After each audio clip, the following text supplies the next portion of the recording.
안녕하세요. 신현식감독입니다. 반갑습니다. 안녕하세요. 대부분 신화창조분 이거 아니에요? 손 들어볼까? 신화창조분 역시 반갑습니다. 몇 시간 전에 여기서 아가씨를 만났어요.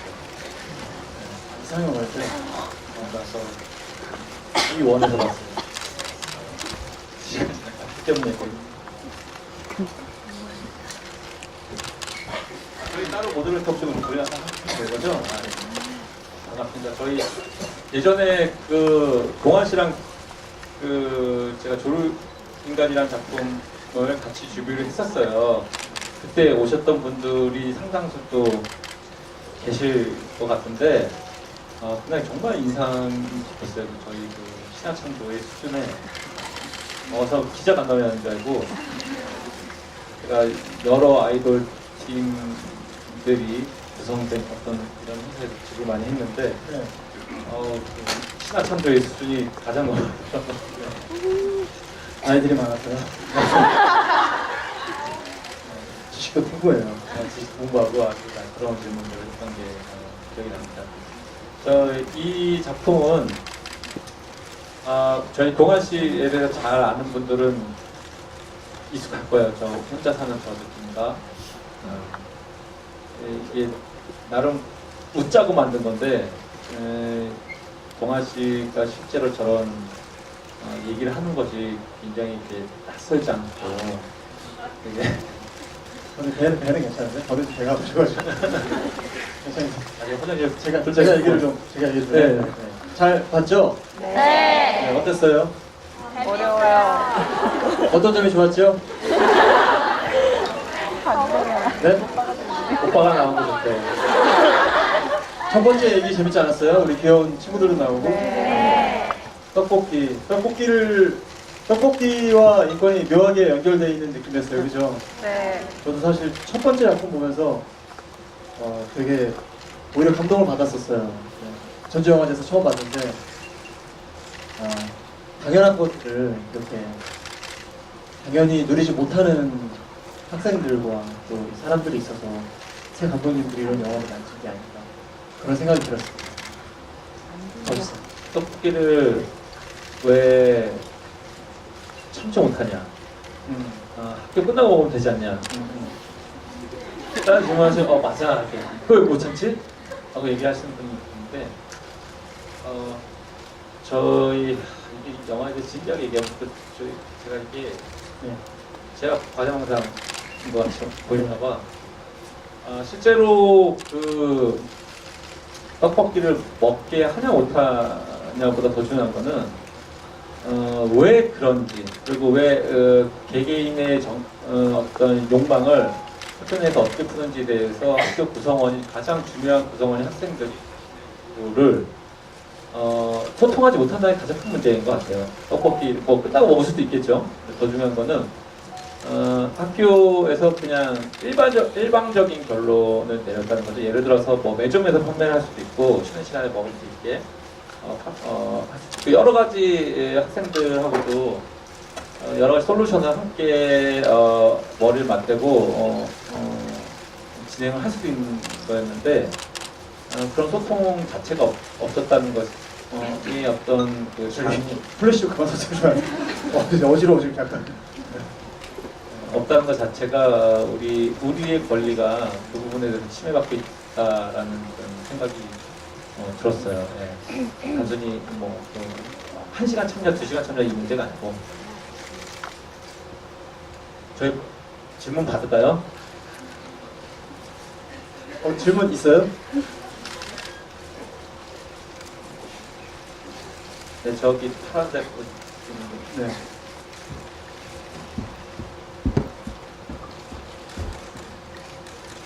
영화 촬영하면서 가방 묶고 있던 거 안에 뭐 들어있었어요? 뭐 들어있었나요? 옷도 운동 이렇게 갈아입을 옷. 네. 아데라. 네.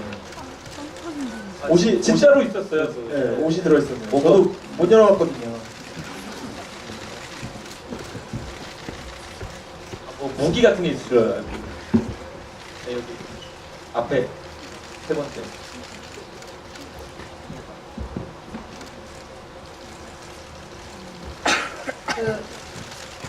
그 영화 내용이요.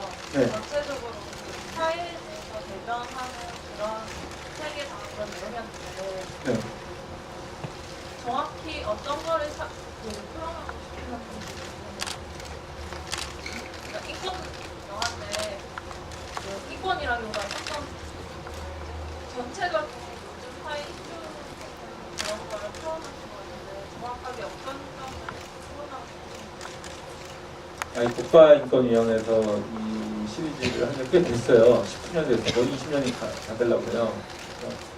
굉장히 많은 감독님들이 이미 다양한 주제로 다양한 영화들을 만드셨는데 저는 약간 좀 포괄적인 인권에 대해서 좀 포괄적인 주제를 다루고 싶었어요. 우리 인간의 권리가 무엇이냐, 그럼 인간의 삶이 무엇인데 우리가 기본적으로 갖고 있는 권리가 무엇인지에 대해서 우리가 어떤 사회에 살고 있기 때문에 살고 있고 우리가 어떤 우리가 인지하지 못한 우리가 놓치고 있었던 우리의 당연한 권리가 무엇인가에 대한 얘기를 좀 하고 싶었어요. 간단하게 설명을 드리면은 여러분들이 어떤 조용한 시골 마을에 살아요. 여러분들 자전거도 타고 킥보드도 타고 걸어다니고 여러분들이 여러분의 삶의 방식을 여러분들이 선택해서 여러분이 굉장히 행복하게 여러분들 욕망을 풀면서 사는 삶의 양태를 여러분들이 결정하고 살고 있는데 어느 날 그 시골 마을에 KTX가 들어와요. 그럼 그 KTX를 자전거 타던 사람, 걸어가던 사람, 킥보드 타는 사람 다 타야 돼요. 그거를 누가 결정했는지도 몰라요. 근데 여러분, 그거 안 타면 그만이지 않냐? 떡볶이 뭐 몇 시간 참으면 그만이지. 그렇지가 않아요. 그거를 우리가 얼굴도 모르는 사람이 결정하면은 따라갈 수밖에 없어요. 여러분들 여기 극장에 가서 영화 보시는데요. 극장 밤마다 분기별 목표치가 있어요. 관객수가 정해져 있어요. 목표한 거예요. 모든 그 기업체에서 분기별 목표가 있어요. 그러면은 위에서 결정하면은 그 목표치의 70%는 달성이 돼요. 여러분들 그 안에서 여러분들이 여러분들 삶이 어느 정도 영향을 받을 것 같아요. 여러분들이 인식을 못하지만은 여러분들의 삶이 여러분들이 얼굴도 모르는 사람들에 의해 사실 굉장히 많이 지배를 받고 있어요. 여러분들이 인식 못하고 있어서 그렇지. 예전에는 자전거를 타고 킥보드를 타고 걸어가는 선택을 스스로 선택을 하던 사람들이 KTX가 들어오는 순간에 그 선택을 빼앗길 수밖에 없게 돼요. 그리고 그게 세대를 넘어가면은 자전거를 타던 시대와 킥보드를 타던 시대를 잊어먹어요. 그리고 KTX의 쿠폰 하나에 행복을 느끼게 되는 시대로 이미 온 거예요. 자본주의 사회에서 여러분들이 인지하지 못하지만은 예전에는 우리가 그 전통시장에 가거나 뭐 가게에 갔을 때 생산자와 소비자가 소통을 했어요. 그러니까 우리는 단순히 소비 행위를 하는 게 아니고 삶의 일부였어요. 근데 지금은 여러분들의 삶은 각 소비단위, 소비 개체, 누군가 얼굴도 알지 못하는 누군가가 목표로 설정한 그 숫자의 개별적인 단위로 돼버린 시대인 거예요. 거기서 여러분들이 개별적으로 어떤 욕망을 갖고 있는지 나 스스로 태어날 때부터 그런 환경에서 바로 태어난 사람들은 개별적으로 내가 어떤 사람이고 어떤 욕망이 갖고 있고 그 욕망을 어떻게 풀어야 되는지에 대해서 전혀 기회를 주어받지 못하는 거예요. 사실 우리는 인식하지 못해서 그렇지 이미 그런 사회를 돌입했고 그런 사회 내가 왜 스트레스 받고 있지? 내가 왜 이렇게 힘들지? 내가 성공하지 못해서인가? 내가 돈이 없어서인가? 그럴 수도 있지만 사실은 우리가 여러분들 스스로 각자 욕망이 정말 100사람 있으면 100가지 욕망을 갖고 있는 건데 각자 어떤 욕망을 갖고 있는지 알 기회도 없고 훈련받을 기회도 처음부터 박탈당한 거죠. 이 떡볶이 학생들처럼. 왜 떡볶이를 100만큼 먹고 싶은 학생이 있고 1만큼 먹고 싶은 학생이 있어요. 근데 왜 정말 기자들이 그런 질문을 하는 게 있거든요. 왜 떡볶이 학교 끝날 때까지 못 참냐? 그거는 떡볶이를 먹고 싶은 욕망을 갖고 있는 그 욕망이 100인 사람이 있고 1인인 사람인데 10이 적당하다고 그 욕망을 알지도 못하는 사람 결정해 버린다고요. 그리고 그 10에 맞추라고 하고 있는 거라고요. 우리는 그런 사회 속에 살고 있기 때문에 우리가 알게 모르게 우리 욕망을 태어날 때부터 제지받고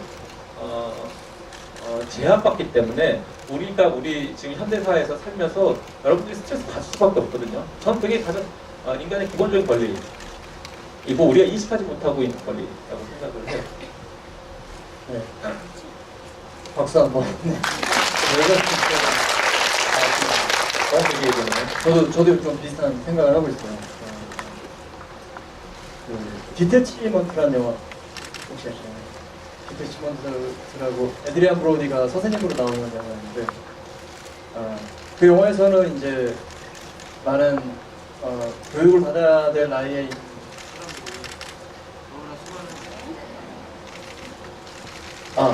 너무나 많은 그 언론 플레이와 조장되어 있는 공포와 또 수많은 유혹들 속에서 중심을 잃고 살아가기 때문에 이제 많은 피해를 입고 있다. 그래서 중심을 잡아야 된다 이런 얘기를 하는데 사실 이렇게 우리를 조종하려고 하는 사람들, 티나는 사람들은 우리를 조종하지 않아요.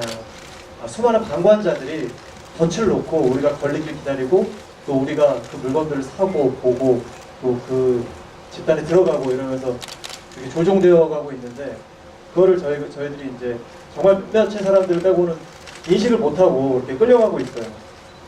그래서 이제 그런 위험성에 너무 구속되지 않도록 중심을 잡아야 되는데 그걸 어떻게 하면 좋을까요?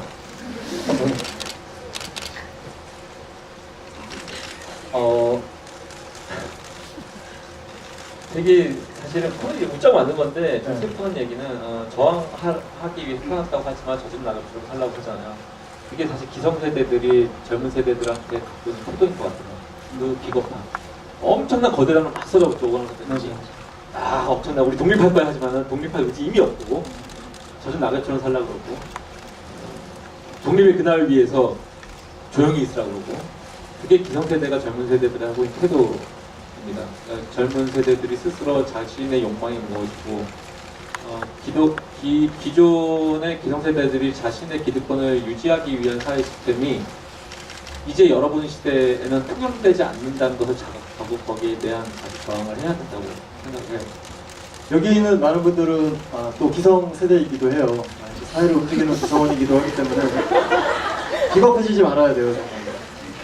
사실 이제 많은 방관자들이라는 사람들이 어떻게 보면 여러 큰 기업의 마케터들, 마케팅 디렉터들, 또 큰 기업의 총수들 이런 사람들이 소비자들을 현혹시키고 또 조종하고 있는데 방관자 입장으로서 조종하고 있는데 이게 참 우리 사회에 문제가 되고 있는 것들 중에 하나가 최근에 그 섬에서 교사 성폭행 사건이 있었잖아요. 근데 뭐 댓글들에서도 그렇고 많은 분들이 그 사건들을 방관했던 그 주변 사람들을 되게 멸시하고 있거든요.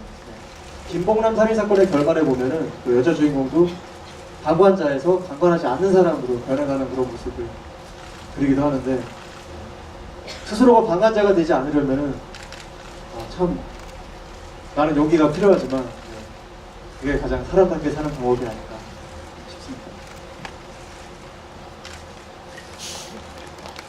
네, 다음 글로 갈게요. 예약 하나 걸어주세요. 너는 저기 할머니한테 안 가고 왜? 아니야 저기. 그 다음으로 갈게요. 저기 쪽. 갔다가 갈게요. 네, 영화 어려우면서도 재밌게 잘 봤고요. 먼저 동환 오빠께 질문을 하겠는데요.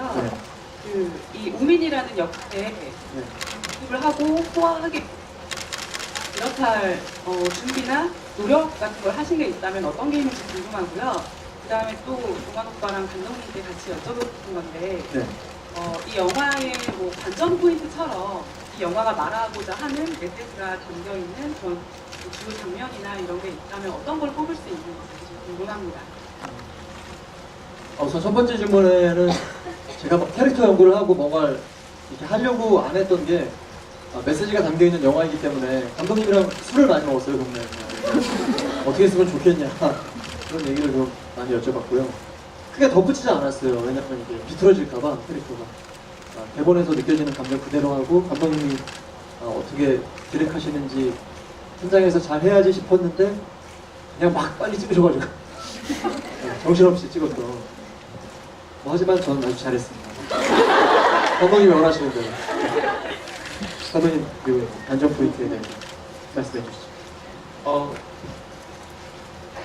동환 오빠 열심히 보시면 동환 씨가 여러분 이게 신화창조 분들은 대충 알 것 같은데 이렇게 약간 그 사석에서도 진지와 개그를 오가잖아요. 동환 씨의 캐릭터를 이 영화의 톤앤맨으로 정해서 같아요. 처음부터 사실 동환 씨랑 하려고 그랬어요. 동환 씨가 사석에서 많이 만나고 이제 같은 동네에 살아서 자주 보고 기회가 되면 조금 이렇게 좀 부담 없는 작품으로 해보고 싶다는 생각을 했을 때 이제 인권에서 제안이 와서 처음부터 무조건 뭘 할지도 안 정하고 동환 씨랑 할 생각을 했기 때문에 또 저도 동환 씨가 평소 이 어떻게 살아가는 사석에서의 모습들 그리고 정말 이런 그 음모는 사실 좀 좋아하고 좀 순간적으로 깊이 빠지고 누가 얘기하면 그리고 저희 동네에서 혼자 티 안 나게 살아가고 있고 형님 많이 저도 나이가 네, 동환 오빠 뮤직에 따라가는 팔로우하는 게 완전 포인트가 아닐까. 정말 그게 단점 포인트가요? 세상에 지금 무슨 얘기 하려고 했는데 까먹었다. 또 질문 없으신가요? 여기요. 네, 앞에는 그냥 말씀하셔도 될 것 같아요. 느려요. 네, 이게 궁금했던 게 극 중에 나의 본인인데, 본인인데. 민우를 떠올리는 건 아니죠. 그건 아닌가요? 아니죠. 네.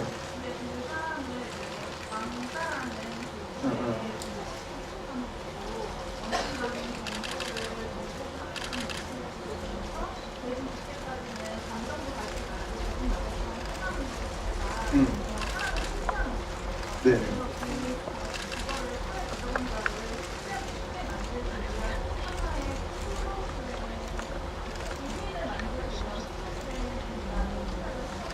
네.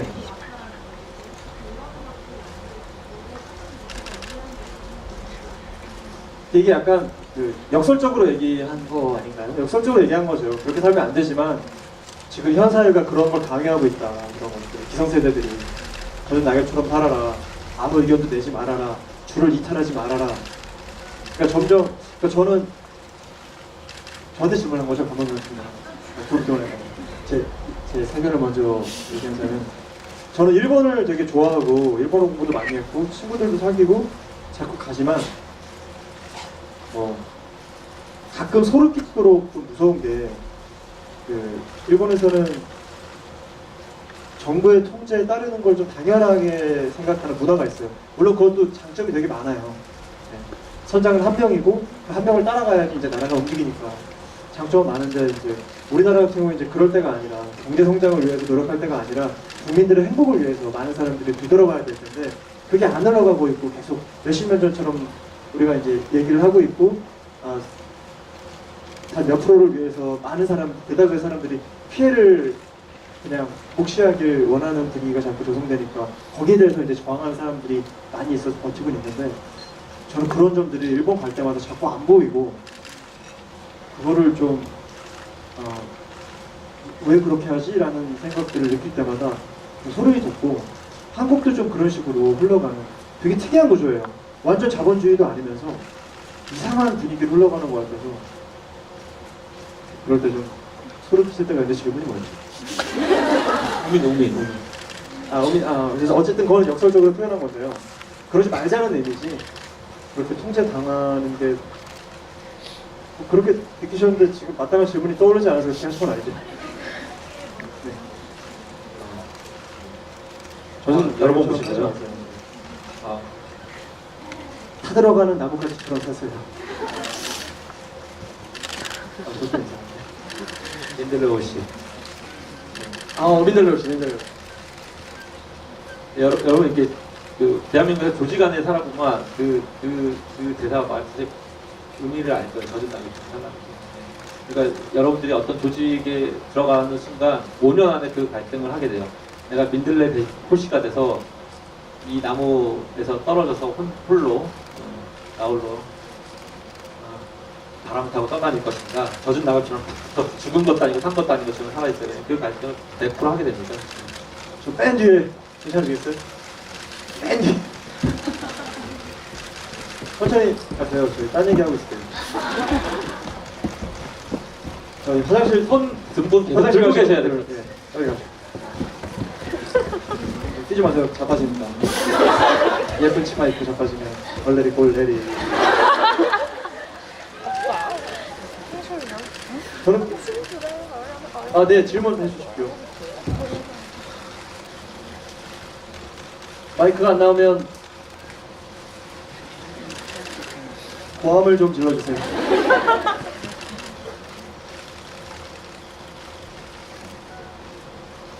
자, 고함 시작. 할 수 있어. 시작.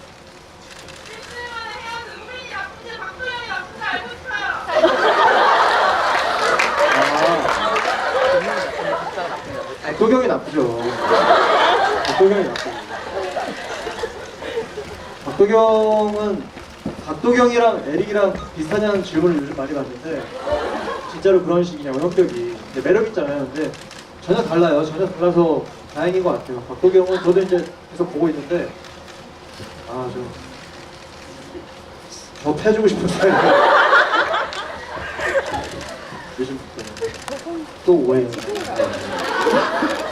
저분이 TV를 잘 안 보거든요. 집에 TV가 없어요. 네, 뭐라고요? 메모를 해왔다고요? 자, 얘기하세요. 우리 모르고 계시는데. 네, 질문하세요. 마이크 좀 주시죠. 마이크가 상태가 안 좋아서. 마이크 사올 거예요. 소리 질러주세요.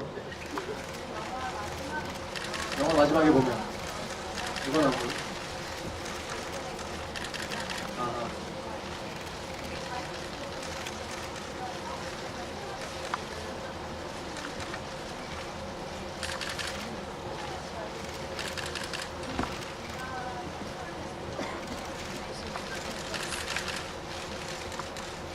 표현의 자유요?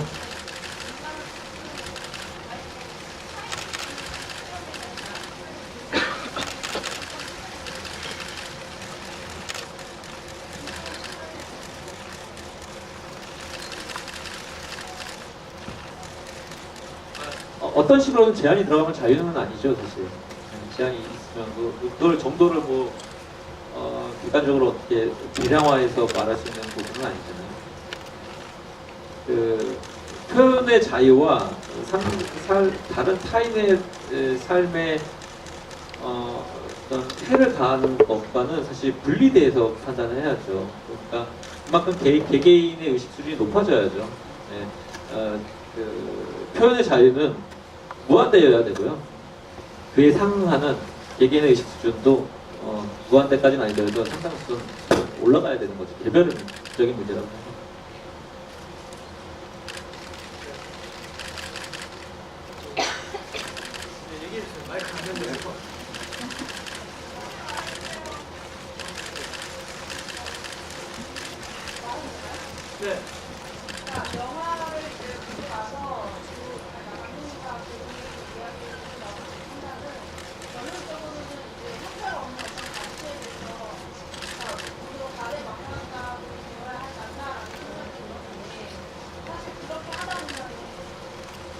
네, 그렇게 가득 명상자가 되다 보면 결국은 끝없는 그 의심을 스스로 하게 되잖아요. 그래서 결국은 행복해질 수 있을까라는 생각이 들었어요. 그래서 네, 제가 보셨고요. 네. 근데 이제 물건을 잃어버렸을 때 잃어버린 사람 책임도 있다고 그러잖아요. 그리고 예비군이라고 하면 맨날 듣는데 역사를 잊은 국민에게 미래는 없다. 그 역사는 반복된다 뭐 이런 얘기가 있는데 그러니까 의심을 하라는 게 아니라 그 방관자가 되지 말라는 거예요. 다시 얘기하는데 방관하면 치고 들어오거든요. 어떤 형태로든. 네. 그러면 그게 방관하지 않았을 때 내가 의심을 하면서 결국 먹게 되는 거는 개인의 목적이 개인의 아니죠. 저와 주변인들의 행복이죠. 개인의 목적을 위해서라면 방관해야 돼요. 특히나 내가 뭐 엉망을 얻었을 때 기득권자들의 특징인데 감독님이 늘 말씀하시는 건데 기득권자들은 잘 움직이지 않아요. 화내지도 않고 방관해요 그냥.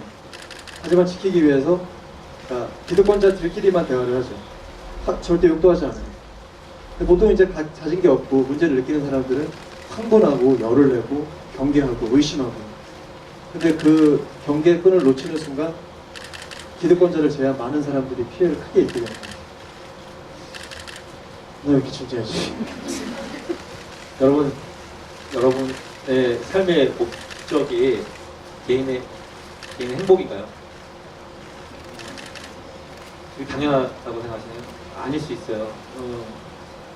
제가 영화에서 이제 패러디한 장면이 이제 매트릭스에서 빨간 약, 파란 약이잖아요. 워너 선배가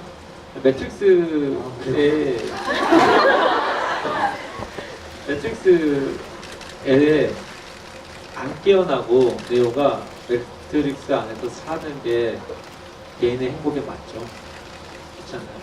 그거를 끊임없이 여러분들의 삶의 목표, 인간적인 삶이 아니고 삶의 행복. 무슨 여러분들 쿠폰 하나 받으면 행복하잖아요. 그렇게 만든 거예요. 지금 삶의 목표가 단순히 내 개인의 행복 이상이란 거죠. 우리 인간이기 때문에 그게 기본적으로 인간의 권리라고 생각해요. 인간이 인간답게 살 수 있는 것에 대해서 스스로 생각한다는 게. 약간 조금 더 보태자면은 혹시 마이클 모어의 시코라는 다큐멘터리 혹시 보셨나요? 네, 그러니까 시코라든가 볼링 포 콜럼바인이라는 영화를 보면은 그쪽 총기 규제 문제라든가 보험 문제에 관해서도 나와요. 근데 지금 그게 꽤 된 영화인데 우리나라 현실이랑 소름 끼치게 되게 딱 닿아 있거든요. 다시 한번 보시면 그 경계에 관한 의심에 관한 문제를 좀 생각해 볼 수 있지 않을까. 네, 그분이 선택해 주십시오. 수많은 미녀들이 나는 당신으로 하겠어요. 네, 제일 빨리 드셨어요. 네. 감독님한테 좀 드리고 싶은 게 있는데요. 그 영화 끝에서 땅을 사고 있다고 산에 크게 말해주세요. 네네. 땅 사고 있다. 땅을 사고 있는데 국립공원이죠. 네.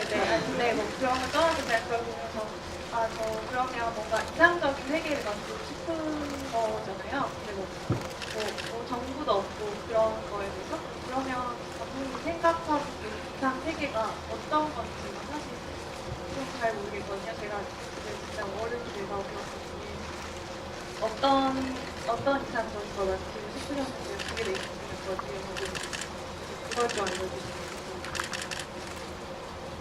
영화 속에서는 그 박사님도 전혀 그 이상향에 대한 구체적인 대안이 없죠. 없으니까 국립공원에다 땅을 사고 있다는 말도 안 되는 얘기를 하고 있고 그 이후에 정부도 없애겠다고 그러면서 뭐 정부를 구성한다고 그러고 그런 얘기를 하죠.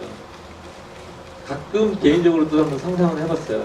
전혀 다른 국가 체제를 지금 현재 21세기에서 어느 세계 어딜 가서 그런 것이 가능할 수 있을까? 라는 생각을 한번 공상을 해봤는데 이미 자본과 물류와 정보가 전 세계적으로 너무 통용이 되고 있는 사회이기 때문에 쉽지는 않을 것 같아요. 근데 뭐 우리가 살고 있는 대한민국 말고 다른 곳에 만들기보다는 대한민국 사회가 지금보다 조금 나은 사회를 되기 위해서 영화를 찍고 있어요. 저는 이런 얘기를 하려고. 그래서 여러분들이 그냥 제가 개인의 영달을 위해서 돈을 벌기 위해서 어디 가서 상을 받기 위해서 영화를 찍고 싶을 때도 있겠지만 대부분은 여러분들의 삶이 또 대한민국 사회가 조금이라도 건강해질 수 있고 그러기 위해서 우리가 어떤 걸 생각해 볼 수 있고 우리가 미처 생각하지 못하고 우리 삶 속에서 미처 생각 못하고 있는 부분 중에 어떤 얘기를 던지면 그것이 조금이라도 보탬이 될까라는 고민을 하면서 이걸 하고 이런 일을 하고 있습니다. 마지막 질문 이제 동아시가 마지막 질문. 네, 저기 안경 끼신 분. 핑크 귀걸이 하신 분.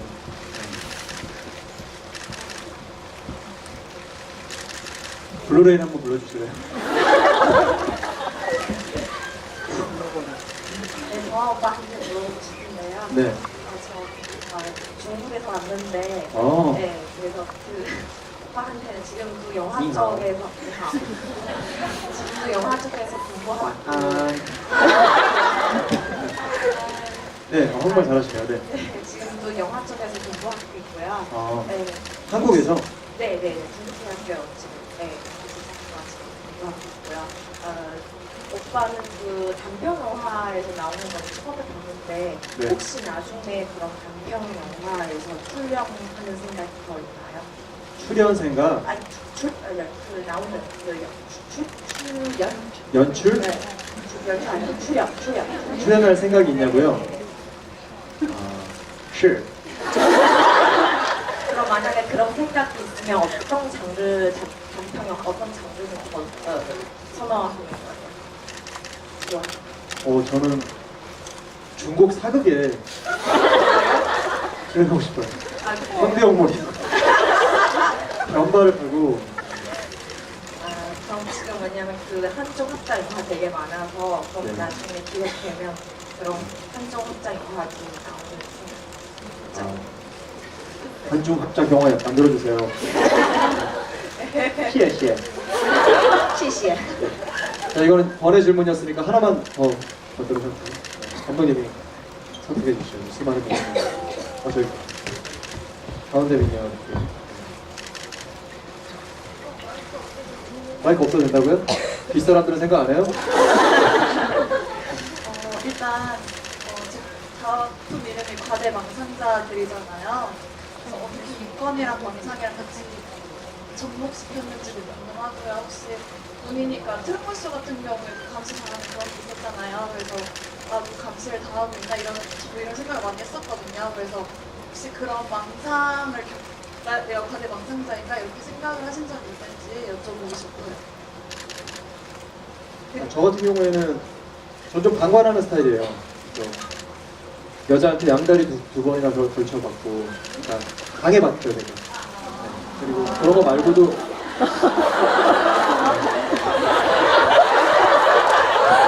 제가 양다리 걸지는 않습니다. 저는 대부분 방관하는 스타일이에요, 뭐든지. 돈도 문제가 생기기 전에는 방관하다가, 근데 이제 물론 이제 들춰볼 땐 굉장히 확실하고 무섭게 거침없이 들춰보기 때문에 상대들이 당황하고 막 꼬리를 내리는 편이긴 한데, 이제 살아가면서 느낀 게 너무 방관하고 살면 안 되겠다. 나 스스로에게도 문제가 생기고 내 주변 사람들이 많이 힘들어진다. 그래서 적당한 긴장감이 이 관계들마다 있어야 되는 것 같아요. 이게 사랑이든 일이든 우정이든 모든 관계에 가족 간에는 뭐 필요 없겠죠. 그런 게 아니라면. 그래서 저는 과대망상까지는 아니지만 아직까지는 너무 안타깝게도 제 의심이 거의 99% 맞아 들어가서 일단은 의심하고 한번 접고 사람들을 대요. 그래서 아직 혼자인가 봐요. 네, 과대망상자 감독님은 어떻게 본인이? 동아 씨에게 약간의 피해망상에 가까운 내용이고, 그 국가인권위원회 쪽에 진짜로 많은 문의가 왔었어요. 2012년도에 민간인 사찰 사건 기억나시나요? 2012년도에 그 민간인 사찰 이슈가 터질 때 스스로 내가 사찰을 당하고 있다는 어마어마한 문의가 들어갔었어요. 그 자료를 제가 인권위에서 한번 받아봤었고요. 그리고 제가 이름을 밝힐 수 없지만 몇몇 감독님들 그리고 몇몇 배우들이 실제로 사찰 당한 얘기를 들었어요. 그러니까 좀 이름 있는 감독님들 특히나 해요. 그리고 어떤 배우분은 저한테 이제 제가 이제 갤럭시 쓰고 이제 바꾸라고 이게 100% 이렇게 배터리를 빼놓지 않는 한 다 교통이 된대요. 그리고 제가 아는 모 여자 가수의 선배가 그 양다리 걸치고 주제 양다리 걸치고 있었는데 그 지금 남자친구가 전 남자친구 만나서 무슨 얘기하는지 다 이메일 내용까지 다 알더래요. 알고 봤더니 인도에 있는 해커한테 500만 원 정도 주면은 다 하루 만에 그 자료 정리했는데요. 걔 듣고도 좀 쇼킹했어요. 여러분이 생각하는 것보다 그렇게 어렵지 않더라고요. 하고 하는데 저 그냥 이렇게 털릴 게 없는 게 그냥 속상한 것 같아요. 그래서 그런 쪽으로 크게 걱정 안 했어요. 별로 특별히 나쁜 짓을 안 하고 있어서 그런 피해만 하면 오히려 이런 영화를 만들고 있는 내가 이상한 건가라는 생각은 들었어요. 갑자기 마지막 질문이 이제 양반 쪽으로. 네. 대충 어쨌든 결론은 슬프지만 그렇게 우리가 안전하게 살고 있지만 않다는 것을 조금 인식을 하는 게 물론 치안이 굉장히 좋은 나라예요 우리나라 그죠? 힘도 없고 마약 편하지 않고 가방 아무데나 놔도 새벽에 혼자 등산 가고 이런 거 안 하고. 그렇죠. 새벽 등산 이건 10만 원의 과태료를 부과할 수 있으면 새벽에 이거 하지 마시고 하여튼 점점 그 우리가 상상하는 것 외의 상황들이 뭐 일어나고 있어서 꼭 과대망상만도 아닌 것 같아요. 네.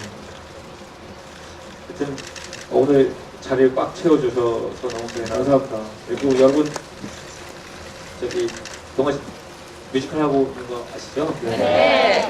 그 자리도 이미 메꿔주고 계실 거라고. 네, 오늘 맨날 가요. 맨날 와요. 왜 이렇게 맨날 오면은 옷은 언제 사요? 전학교에서 옷 사요. 소는 누가 키워? 소는. 죄송합니다. 언제 저게? 팬들의 의복까지 챙기는 아름답습니다. 네. 맛있는 거 많이 먹어. 네, 끝이사 마무리할까요? 네, 네네. 이렇게 아무튼 조심히 돌아가시고요. 네, 감사합니다. 감사합니다.